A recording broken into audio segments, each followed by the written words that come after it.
السلام عليكم باباسي شتێکتان بۆ بکەم بەس کابیرەکە لەگەڵم بێرەیە. بسم الله تەماشا بکەن ئازیزان.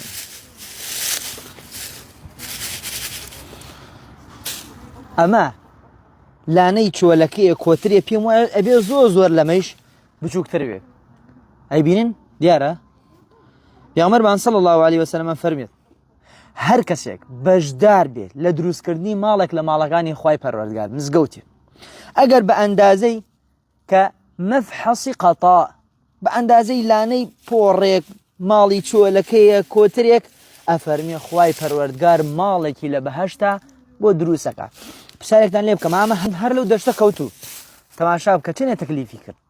چەندێکت پێکرێ ئەگەر بنکەیەکی لەبەرکردنی قورئان و خزمەتکردنی علومی شەریعە کراوە لە جێگەیەکات مزگەوتێک فێرگەیەک هەڵ بە ئینشاءڵڵا سەرف کە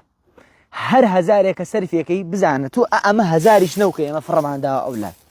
ئەوە کەسان بە هەزاریش لێم ناچێن گاڵتەم هەر پێەکەن بەڵام خوای گەورە ماڵێک و بۆ دروستەکە بەپێی نیەتی خۆت ئیترە بێ خوای گەورە ماڵێکت بۆ دروستکە ماڵەکە چۆن وێ